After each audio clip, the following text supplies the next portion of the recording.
Bonjour à tous et à toutes, content de vous retrouver aujourd'hui. On continue notre lecture Genèse 50, verset 21. C'est Joseph qui parle à ses frères et qui va leur dire « Soyez donc sans crainte, je vous entretiendrai, vous et vos enfants. » Et il les consola en parlant à leur cœur. Amen. En fait, Joseph n'a pas fait que pardonner à ses frères, mais il va donner un acte à son pardon. De dire maintenant, je vais même aller plus loin, je vais vous bénir dans vous et vos maisons, vos familles, je vais prendre soin de vous. Il leur dit, je vous entretiendrai, vous et vos enfants, après vous. En fait, Joseph est en train de pratiquer la justice du royaume. Et c'est ce que nous sommes appelés à faire. Et ce n'est pas une mince affaire, ce n'est pas facile, il faut être honnête. Mais nous avons l'Esprit de Dieu en nous qui nous donne la force de le faire. Jésus dira, Matthieu 6, 33, « Cherchez premièrement le royaume et la justice de Dieu, et toutes ces choses vous seront données par-dessus. » Cherchez premièrement le royaume de Dieu et sa justice. C'est-à-dire qu'il y aura une priorité dans notre vie en tant qu'enfant de Dieu.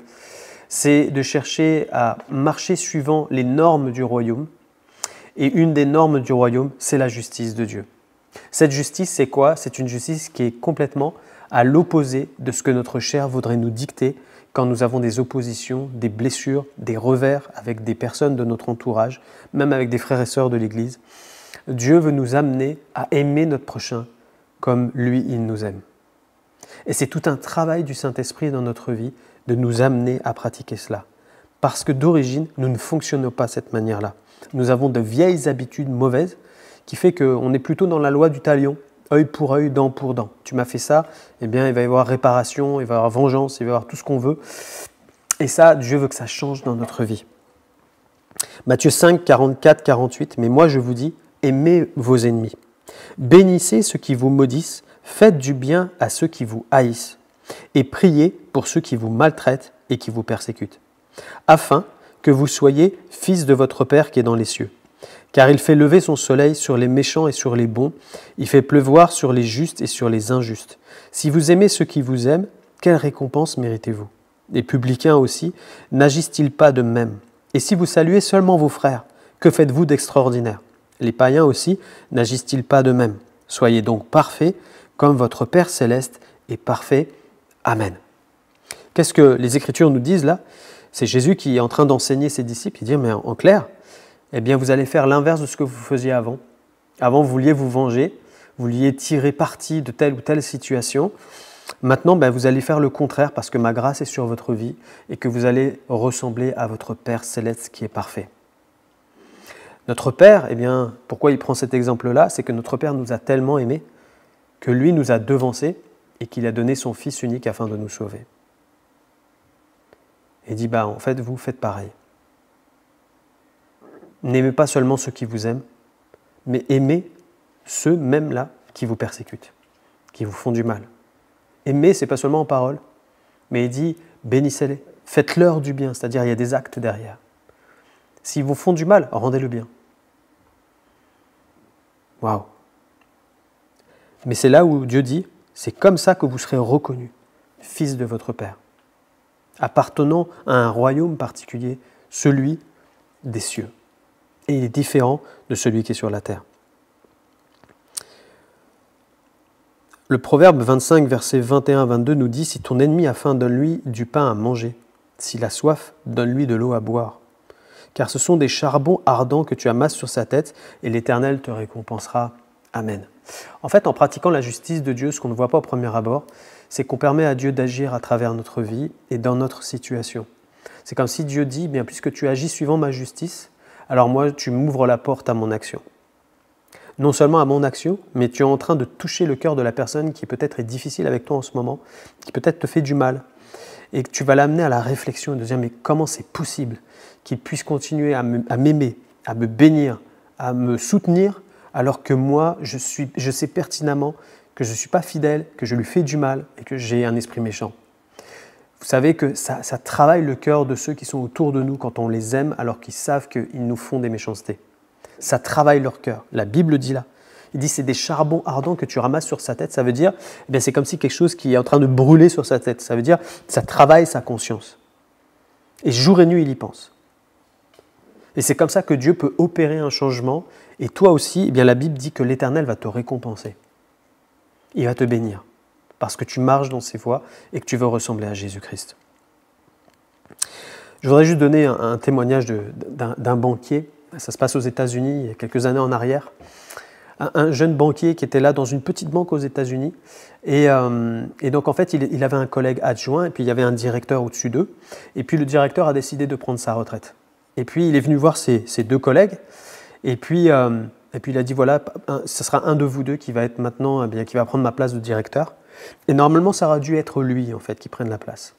Cet homme-là, c'était un noir américain. Et en face de lui, c'était un blanc américain. Et le blanc américain, en fait, qu'est-ce qu'il a fait ? Il a sorti plein de choses mensongères sur lui, sur cet homme-là. Et puis, il l'a bafoué. Et donc, il a réussi à prendre la place de direction.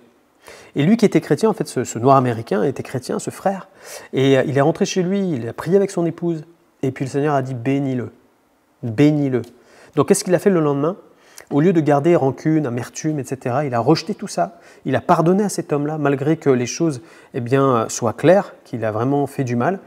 Et il est venu dans son bureau le lendemain et puis il lui a dit, voilà, sache que je vais être le meilleur ouvrier de cette banque pour que toi, tu sois béni dans ta direction. Je ne serai pas une opposition, je vais être quelqu'un qui va te faciliter les choses et tu verras que tu seras un bon directeur. L'homme était étonné. Alors il a commencé à travailler et puis il a travaillé pendant quelques mois, quelques années comme ça. Et puis l'histoire est passée dans les journaux, quelqu'un l'a raconté. Dans le travail, ça a été divulgué en fait ce qui s'était passé, cette injustice que cet homme avait vécue. Et puis un jour, il y a deux hommes qui viennent le voir à la banque. Il ne les connaît pas. Ils lui disent, voilà, on aimerait te parler. Est-ce qu'on pourrait manger ce midi ensemble au resto ? Donc ils sont partis au restaurant, ils ne savaient pas de quoi ça ressortait. Et puis ces deux hommes ont dit, voilà, nous représentons une grande banque aux États-Unis. On a eu cette histoire qui est sortie dans la presse et on a vu que tu es un homme exemplaire dans ton travail. Et nous, on aimerait t'engager. Alors, on aimerait t'engager en tant que directeur.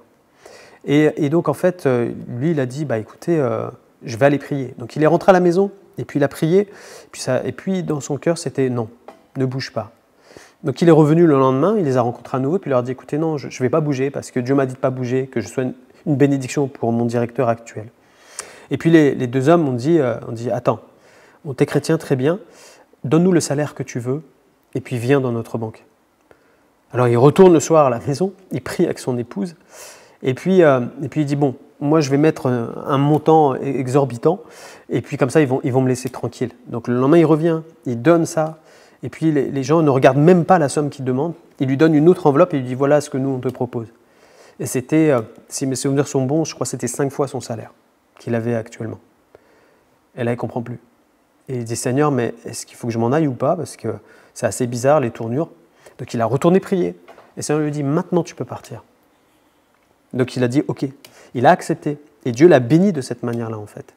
Et puis, il est parti. Et aujourd'hui, c'est un membre des 5 du directoire des banques américaines.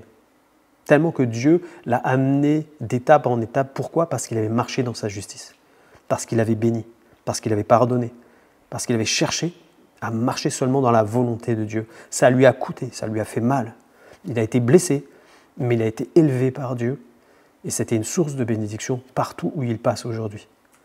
Alors que Dieu te bénisse et t'encourage, peut-être toi qui passes par des moments difficiles, des pressions, des choses comme ça qu'on peut vivre, des blessures, des paroles, eh bien que le Seigneur puisse te donner de pardonner premièrement, et puis d'aimer ton prochain, de bénir ton prochain, de prier pour ton prochain, de chercher le bien de ton prochain, et que Dieu vienne toucher le cœur de ton prochain, parce qu'il ne veut pas que le méchant se perde, et que toi tu sois béni derrière tout cela, parce que Dieu va te renouveler dans ta marche dans la justice de Dieu, et tu glorifieras ton Dieu. Que Dieu te bénisse, on va prier. Seigneur, merci pour ta parole, merci Seigneur notre Dieu pour les témoignages, merci pour ce que tu fais dans la vie de tes enfants. Seigneur, oui, nous voulons nous appliquer chaque jour à marcher dans ta justice, dans ta gloire, Seigneur notre Dieu. Merci de bénir, de fortifier tous ceux qui écoutent cette émission, ceux qui peut-être sont blessés aujourd'hui, qui puissent évacuer, pardonner, prier, bénir, encourager. Merci de les utiliser pour la gloire de ton nom. Merci notre Dieu pour ce que tu fais, Seigneur, dans cette situation. Gloire à toi, Seigneur Jésus. Amen. Que Dieu vous bénisse. On se retrouve la prochaine fois.